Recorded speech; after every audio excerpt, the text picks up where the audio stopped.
Hello everyone and welcome to Hill Street. Today's story is I Felt Nothing. If you end up enjoying this story, please leave a like. And if you enjoy hearing stories from me, please subscribe and become a resident of Hill Street and let me know how I'm doing in the comments.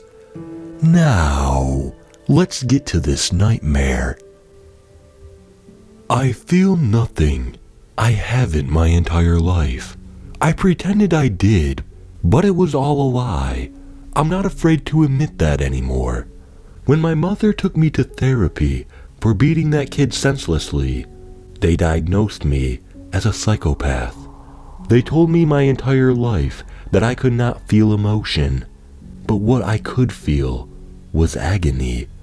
Every time my father beat me with that belt, I would remember and lie there with my blank expression as my father went back to his only friend, liquor. Mother was afraid of me, called me a robot. I was always fascinated with robots. The stiff, jerky movements made them so different from humans. It made them unique. I had no friends growing up. My sister and her friends constantly made fun of me, and my brother had beaten me every chance he got, hoping he would escape from the battered fist of my father. I don't want to be forgiven. I lack empathy, and I don't care about how I make anybody feel. But when you are trapped in an abusive household where everybody actively looks down on you, it takes a toll. Even if you were a robot, I would wake up and go downstairs to watch television in my father's chair. When he woke up, it would be a fun game of chicken for me. I would stay in the chair as long as I could while my father turned red. Eventually, he would just pull me out and beat me. Mother would say I deserve it. They started treating me like a monster when I was 15. "She's gonna be a serial killer," my dad yelled. My mother wept and sobbed as I heard a loud thud and a constant "please stop" I was accustomed to in my daily life. I stared at the ceiling as I fell asleep to the sound of weeping from my mother and my brother comforting her. When I was 16, I was at the lunch table at school with the cheapest lunch you could imagine. John, the school bully, approached me. "Hey, it's little John Wayne Gracie. Better not cry. That would make you human." John snorted. His friends laughed alongside him. "I am human," I responded. He laughed even harder. "Oh, right, I forgot. You can't take a joke," he added. I ignored him and continued with my lunch. With one motion, he swiped the entire lunch tray off the table and onto the floor. I looked at him with a burning feeling in my chest. I wanted John dead, and that was what I was going to do. I clenched my teeth, and with full force I knocked John unconscious with one swing. I grabbed the chair and began slamming it into his face. His friends restrained me. I continued kicking his head with my boots. One of them threw me to the ground and knocked me out. When I woke up, the school principal was looming over me with a look of anxiety. I knew that look. I saw it in my mother every day when my father came home from work. When my father took me home, he beat me near death and locked me in the basement. I could barely move. My eyes were forced shut by the dried blood covering my face. It took effort just to keep breathing. Eventually, after 2 days of being locked in the dark basement, I managed to get onto my hands and knees and crawl. I groped for something to get a grip on and found my hands on a cold metal pipe. It was the furnace. I managed to get myself up, fully by leaning on the furnace. I walked forwards, but my foot gave out, causing me to fall flat on my face on the cold, damp concrete floor. I knew I had broken my nose. I got myself back up with the help of the cold furnace. It began to heat up fast and burned my shoulder, leaving big red boils. I winced in pain as I fell back to the ground. I clawed at my face, trying to scratch the dried blood off.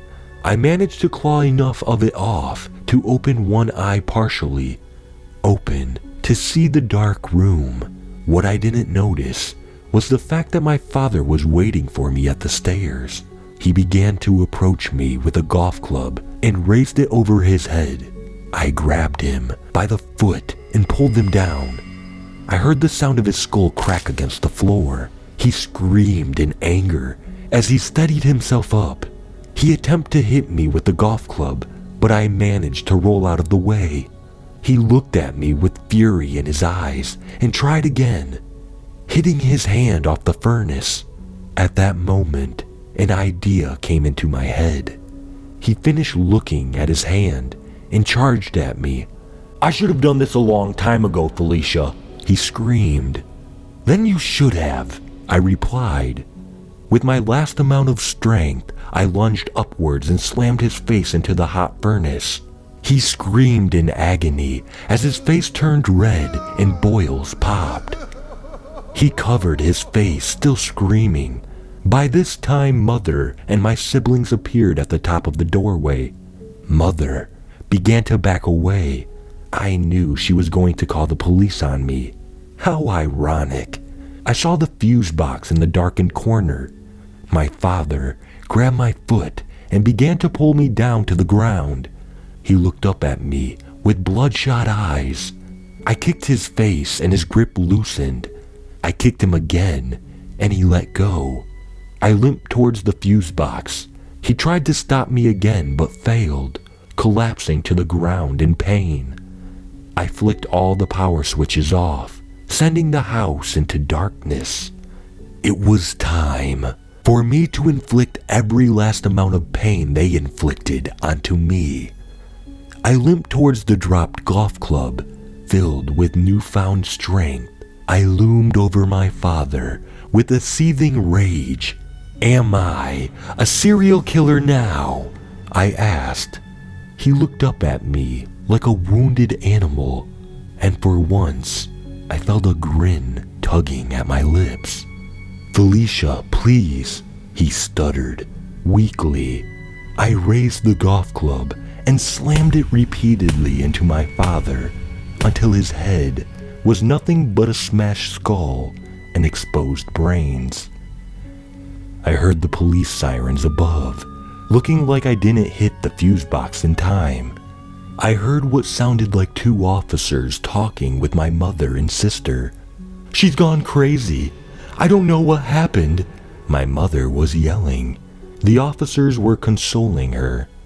One of them began to descend the staircase. I knew that the only chance I had to escape was to kill them all. When the officer drew his gun, he began calling my name. "Felicia, my name is Officer—" "Oh my God!" He had found the body of Father. He was taken aback and began to step away. Before he could place his hand on his radio to call it in, I smashed the back of his head with the golf club. I continued to cave the officer's head in with the golf club until his brains were exposed.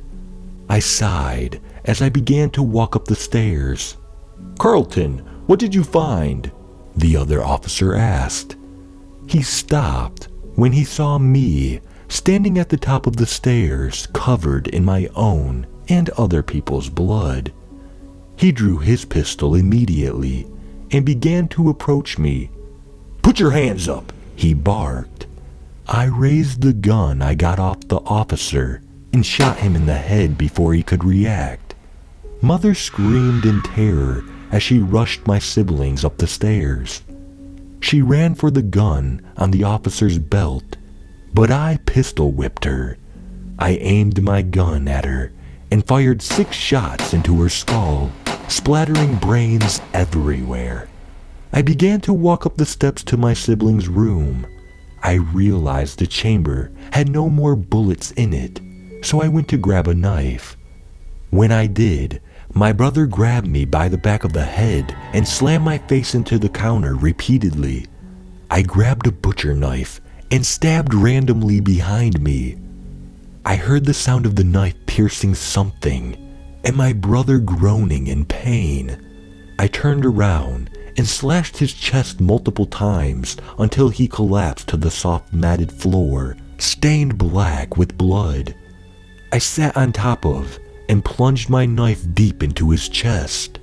He began to squeak and whimper as I continued to stab him in the chest until his body stopped twitching. I noticed my sister running for the door and screaming for help. I ran forward and jumped on top of her. She threw me into the window, dazing me. As I recovered, my sister slashed my arms with glass shards and knocked me to the floor. I grabbed her by the head and slammed her neck into the sharp glass shards still remaining in the broken windowsill. I felt my face and realized I would not look suitable for the world. I walked back to my parents' room and put on a black ski mask with black pants and a black turtleneck. I also grabbed black work boots and a black trench coat which went down to my feet. I grabbed a knife and stepped outside into the cold snow. I began walking down my country road to pay a visit to all of those who called me a monster. They wanted a monster? They're going to get one. Sweet dreams.